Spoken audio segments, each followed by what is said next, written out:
ब्राह्मण को भोजन नहीं करा पा रहे हैं, मान लो आप गौ माता को रोटी नहीं दे पा रहे हैं, स्वान को भोजन नहीं दे पा रहे, कौवे को भोजन नहीं दे पा रहे हो, और मान लो गया ब्रह्म कपाली या कहीं पिंडदान नहीं कर पा रहे हो, तिलांजलि तर्पण नहीं कर पा रहे हो, तो एक काम जरूर करना, जल के पात्र में 2 बूंद गंगा जल डालना और वो गंगा जल शंकर को रोज 16 दिन तक चढ़ाइए, पितृदोष समाप्त हो जाए। जब ज्यादा घर में पितृदोष हो ना, ऐसा लगे कि पितृदोष बहुत ज्यादा है, 1 रुपए कमा रहे हैं, 1.25 रुपए खर्च हो रहा है, हाथ में पैसा नहीं टिक रहा, दुकान 4 दिन अच्छी चल रही है, फिर व्यापार डाउन हो जाता है, कोई पैसा लेकर भाग गया, नहीं दे रहा, कहीं कर्जा मात्रा बढ़ गई है, ये पितृदोष के लक्षण है कुछ। इसमें आपके घर में जो भी रुद्राक्ष पड़ा हो, जो भी रुद्राक्ष रखा हो, क्योंकि संभाल के तो आप रखते नहीं, पटक देते हो यहां में, जो भी रुद्राक्ष आपके घर में रखा हुआ, एक पानी के पात्र में उस रुद्राक्ष को डाल दीजिए, उसमें 1 चावल का दाना डाल दीजिए। महाराज, परिंदा जहां होता है, मटका, हंडा या रसोई घर में आपका जो पानी भरने का स्थान होता है, जिसको आरो वारो क्या क्या लगा के रखते हो, उसी के कहीं पास में उस कलश को रख दीजिए, ऊपर से उसको ढक दीजिए।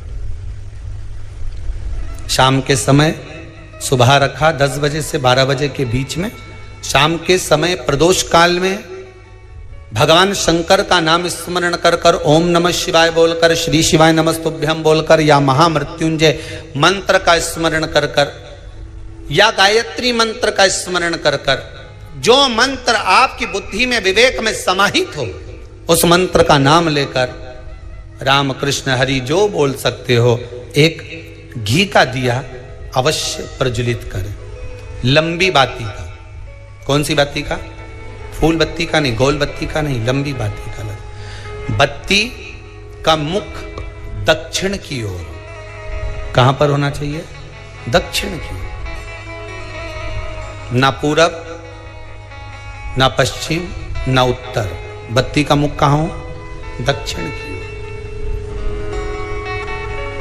जैसे श्राद्ध पक्ष में ब्राह्मण को जब भोजन कराते हैं तो ब्राह्मण का मुख श्राद्ध पक्ष के भोजन कराते समय अगर पूरब, पश्चिम और उत्तर का होता है तो श्राद्ध के भोजन का फल नहीं मिलता, उसका मुख दक्षिण का होता है, तो हमारे घर के जितने भी पितर उस तिथि में गए होते हैं सबको उसका भाग मिल जाता है और पितृदोष समाप्त हो जाता है। इसलिए ब्राह्मण का मुख श्राद्ध पक्ष में भोजन कराते समय दक्षिण का होना चाहिए।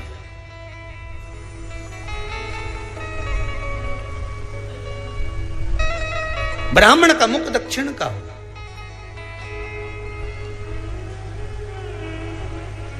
यहां तक शास्त्र कहता है, महाराज अगर गौ माता को श्राद्ध पक्ष में अगर भोजन दे रहे हो तो गाय का मुख अगर दक्षिण का है, गाय का, आपका मुख भले उत्तर का हो, गाय का मुख दक्षिण का हो, आपका मुख भले पूरा पश्चिम कहीं का, गाय का मुख अगर दक्षिण में है, अगर आपने दक्षिण में गाय को खड़ी कर रखा है और दक्षिण में उसका मुख और आप भोजन दे रहे हो, तो शास्त्र कहता है कि किसी पिंड की जरूरत नहीं पड़ती, गाय स्वतः कल्याण कर देती है, गौ माता स्वतः कल्याण कर, दक्षिण मुखी हो। तो दिए की जो बाती का मुख कहां होना चाहिए? दक्षिण का। और दक्षिण का मुख हमारा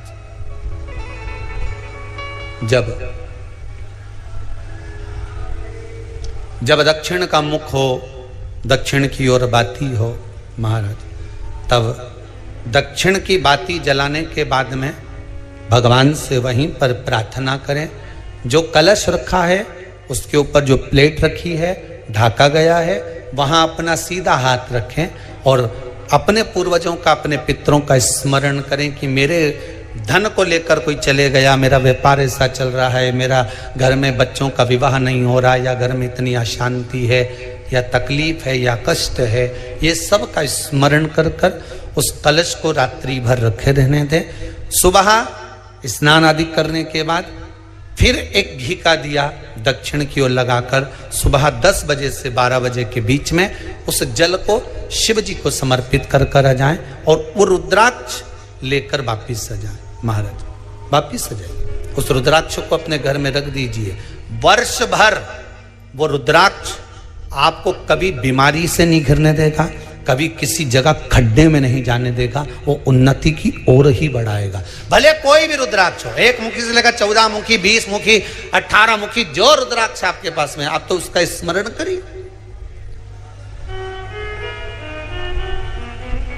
आप उसका स्मरण करिए। आपको लगता है कहीं कहीं कि मेरे पितर मुझ पर क्रोध कर रहे हैं, आपको कभी कभी लगे कि मेरे ऊपर पितृ दोष लगा हुआ है या पितरों का श्राप लगा हुआ है, या हमारे यहाँ पर लोग अधोगति में ज़्यादा मर जाते हैं, हमारे यहाँ ये काम ज़्यादा हो जाता है, तो निवेदन है, श्राद्ध पक्ष चल रहा है, प्रयास करिएगा। एक चावल की कटोरी में, कटोरी के अंदर थोड़ा सा चावल रख लीजिए कच्चा, उस चावल की कटोरी में एक बेलपत्र, थोड़ी सी दुर्वा बांधकर पानी का मटका, परिंडा या जहां अपना रसोई घर में जल रखते हो, उस कटोरी को वहां पर 2 दिन 3 दिन तक रख दो। वैसे तो 16 दिन रखो ज़्यादा अच्छा था, पर जो दिन अपने को मालूम है 2-3 दिन उसको रख दीजिए। घी का दिया लगाइए। 3 दिन के बाद में उस दुर्वा को, उस बेलपत्र को शिव बाबा को समर्पित कर दो। चावल पूरे घर में घुमाने के बाद चिड़िया को या नदी में या किसी जीव को प्रदान कर दो। महाराज, पितृदोष के निवारण का सुंदर तरीका। कल आपको वो काम नहीं हो रहा है, बहुत दिनों से आप प्रयास कर रहे हो और काम अटका पड़ा हुआ है, तो प्रयास करना।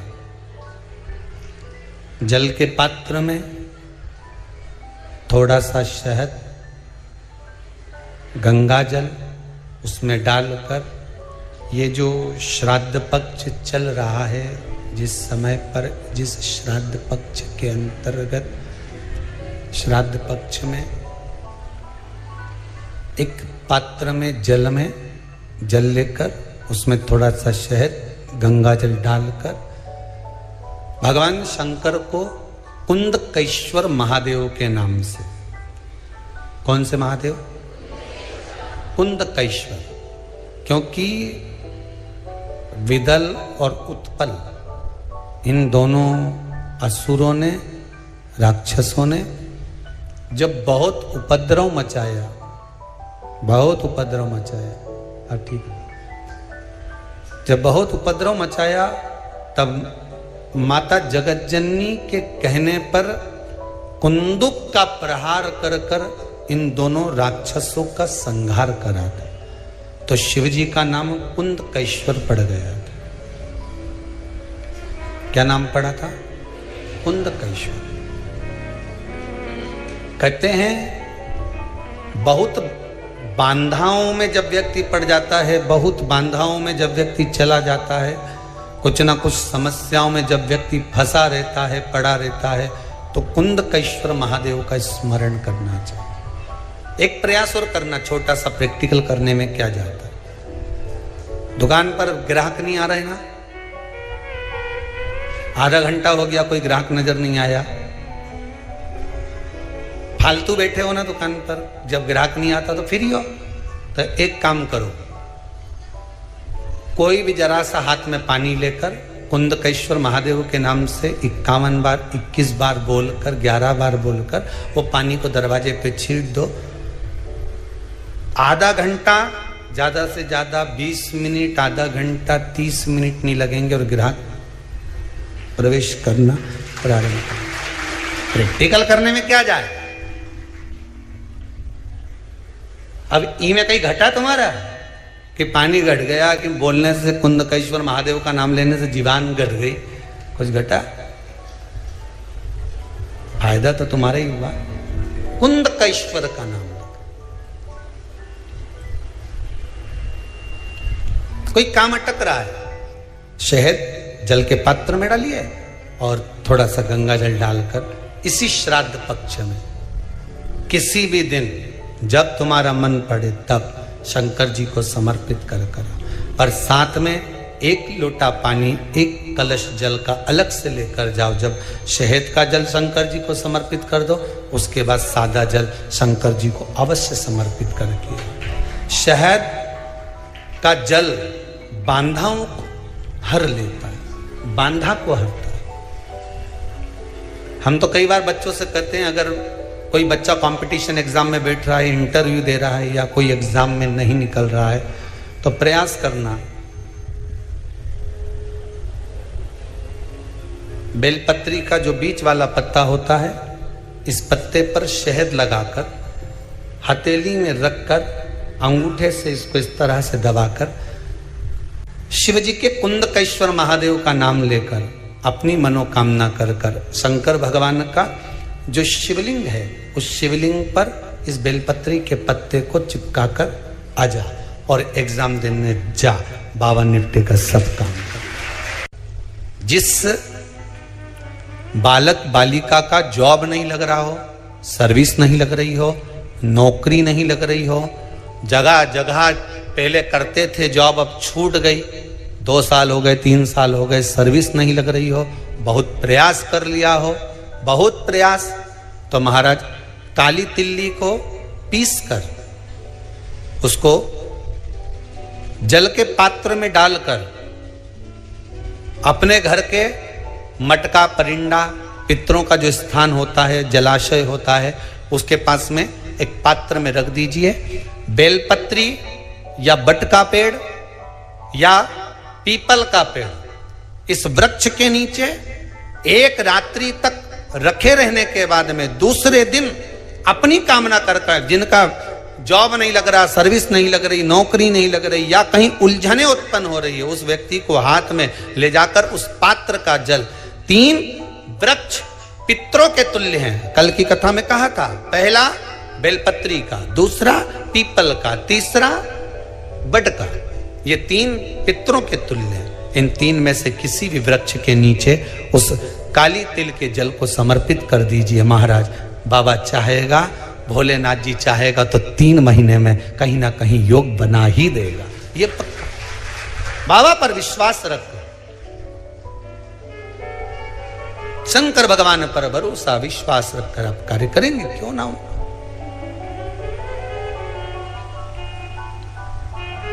श्राद्ध पक्ष में महाराज पीपल के पेड़ के नीचे मात्र काली तिल्ली का पानी ही डाल देने से पितृदोष का निवारण हो जाता है।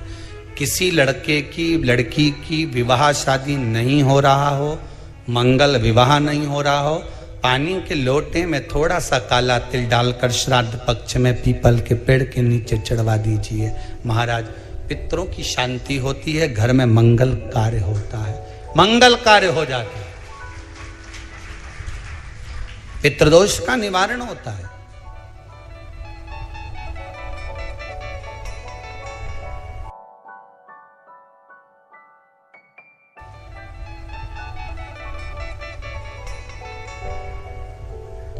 बहुत रोग घिर गया, ऐसा लग रहा है कि बहुत बड़ी बीमारी शरीर में आ गई है, वो मिट नहीं रही, बीमारी बहुत बड़ी है, नहीं जा रही।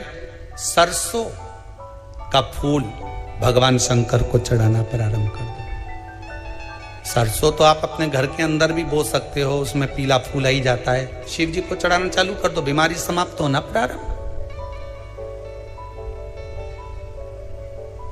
शिव को समर्पित किया गया एक एक भाग, एक एक भाग। महाराज लगे ऐसा कि घर में शांति नहीं है, सुख लक्ष्मी तो है, परिवार भी छोटा है पर शांति नहीं। जब देखो जब किसी ना किसी का मुंह चलता रहे, क्रोध में बोलते रहें, शब्दों के तीर चलते रहें, शांति नहीं है। प्रयास करिए। श्राद्ध पक्ष में जिस समय पर ब्राह्मण को भोजन करने के लिए बिठाएं, या श्राद्ध पक्ष के अंतर्गत ब्राह्मण जब घर में भोजन ग्रहण कर रहा हो, उस समय पर थोड़ा सा कोई सुगंधित पदार्थ, इत्र आदि, पानी के मटके के पास, परिंडे के पास में, जलाशय के पास में उस इत्र को थोड़ा सा कोई रुई में रखकर छोड़ दीजिए। घर में कभी क्लेश नहीं हो सकता, शांत का माहौल हो जाए। पितृपक्ष में किया जाए, पितृपक्ष। और एक बात और अच्छे से ध्यान रखिएगा, आप ब्राह्मण को भोजन कराएं ना कराएं, आपने धूप छोड़ी ना छोड़ी वो पता नहीं, गाय को रोटी दी ना दी, स्वान को भोजन दिया ना दिया, कौवे को भोजन दिया ना दिया, चलेगा। पर जिस दिन अमावस्या के दिन पितृपक्ष समाप्त हो, उस दिन प्रदोष काल में, प्रदोष के समय पर, प्रदोष काल में शाम के समय पर जाकर किसी भी नदी, तालाब, बावड़ी, कुआं, कहीं ना कहीं जो आपके पास में हो, वहां पर एक घी का दिया, बत्ती का मुंह दक्षिण की ओर कर कर अवश्य जला कर जाना। सारे पितृदोष समाप्त हो जाएगा, सारा पितृदोष समाप्त। अमावस्या के दिन किसी भी जलाशय के पास में, नदी, तालाब, बावड़ी, कुआं, जो आपके शहर में, आपके गांव में, आपके नगर में हो, वहां जाकर लगा दी। अगर नदी, तालाब, बावड़ी, कुआं नहीं है तो पीपल का वृक्ष हो या बेलपत्री का वृक्ष हो या बट का वृक्ष हो, उसके नीचे लगा दो प्रदोष काल में। पर अमावस्या के दिन लगाएं जरूर। क्यों? क्योंकि अमावस्या 16 दिन तक पितृ मृत्यु लोक में आने के बाद में भोजन ग्रहण करते हैं। अमावस्या के दिन पितृ शाम के समय प्रदोष काल में शंकर भगवान का नाम जाप कर कर नदी, तालाब, बावड़ी पर पानी पीने जाते हैं। वहां से जल का आचमन कर कर पितृ अपने लोक को चले जाते हैं प्रदोष काल के समय पर। इसलिए प्रदोष काल में जलाशय के पास में, बावड़ी, कुआं, नदी, तालाब के किनारे पर दिया लगाया जाता है दक्षिण की ओर मुख कर कर बत्ती का। तो पितृ आशीर्वाद देते हुए जाते हैं कि फलो फूलो, आगे बढ़ो, उन्नति करो, तरक्की करो। ये पितरों का आशीर्वाद रहता है, पितरों का वर रहता है।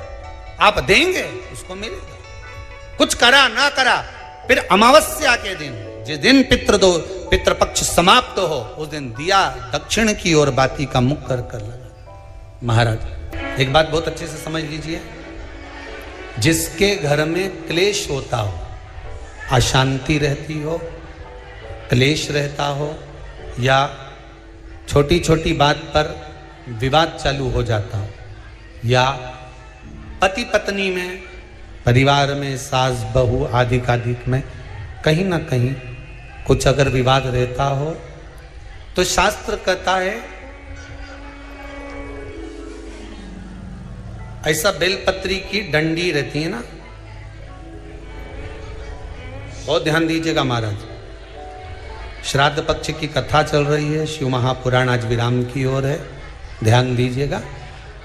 जैसे ये बेलपत्री की जो डंडी होती है, डंडी का जो भाग होता है बेलपत्री की, ऐसा बेलपत्री की 7 भाग ले लो, मतलब बेलपत्री 7 ले लीजिए। 7 बेलपत्र लेकर कच्चा जो सूत होता है ना, कच्चा सूत जो जानते पेड़ पौधे में माताएं लपेटती हैं, धागा जो होता है ना सफेद कलर का कच्चा धागा, जो बड़ में, पीपल में और आंवला आदि में लपेटा जाता है,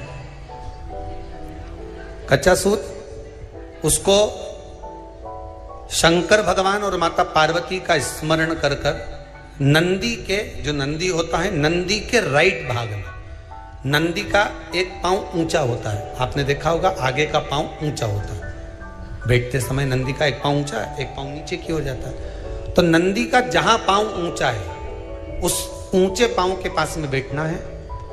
कच्चे सूत पर उस बेलपत्री के जो 7 गुच्छ हैं, 7 जो बेलपत्री के भाग हैं, 7 बेलपत्री हैं, उसको अपना नाम गोत्र स्मरण कर कर उस कच्चे सूत को लपेटना है। महाराज लाल कलर का चंदन उस बेलपत्री के पत्ते में जो अग्रभाग होता है, सबसे आगे का भाग, सातों में लाल चंदन लगाना है। महाराज उस चंदन को लगाकर आप प्रदोष के दिन, प्रदोष काल में शंकर भगवान को समर्पित अगर करते हैं तो जिस घर का गोत्र बोला है उस घर में कभी क्लेश नहीं हो सकता, उस शांति का अनुभव कर, उसमें क्लेश नहीं हो सकता।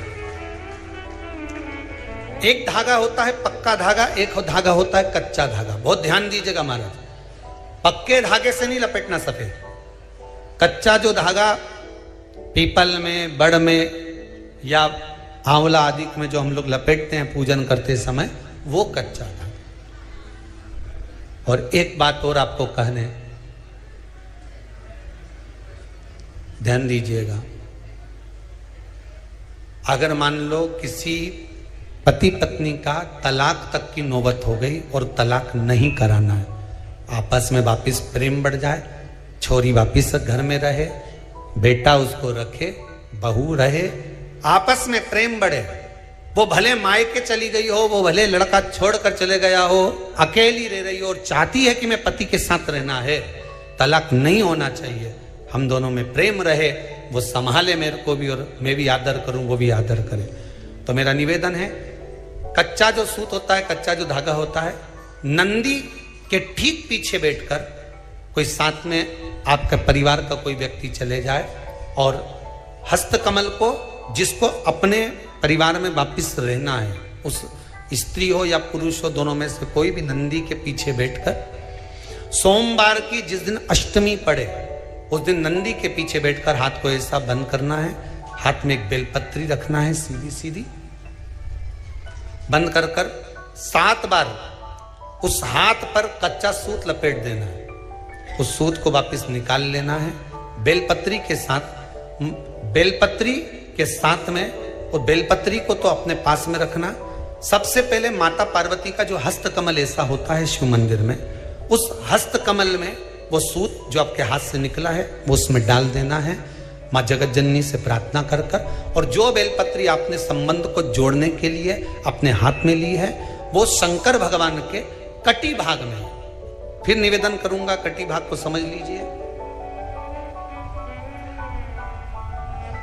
ये शिवलिंग रखा है, जहां पर शंकर भगवान का शिवलिंग, माता पार्वती जी के हस्त कमल पर जो शिवलिंग रखा है, ये भाग कटी भाग कहलाता है। इस जगह पर जहां शंकर और पार्वती का मिलन हुआ है, उस जगह पर उस बेलपत्री को रख देना है। महाराज ज्यादा से ज्यादा 3-4 महीने लगते हैं, दोनों में वापस प्रेम बढ़ जाता है, दोनों एक हो जाते हैं। तलाक तक बात चल भी रही हो तो वो तलाक समाप्त हो जाता है। प्रेम, करुणा, आसक्ति, स्नेह बढ़ जाता है। संबंध टूटने की कतार पर एक बार माता पार्वती को समर्पित तो करो अपना संबंध कि मां अब तुझे नहीं भाना। माना मैंने अपशब्द कह दिया होगा, माना मेरी गलती होगी, थोड़ी गलती उनकी भी होगी, पर दोनों की गलती है मां, अब इस संबंध को तुझे निभाना। जब कच्चा सूत माता के हाथ में रखो तब माता को विनती करना, इस संबंध की डोरी अब तेरे को दे दी। दीन बंधु दीनानाथ मेरी डोरी तेरे, अब यह डोरी मैंने तुमको दे दी।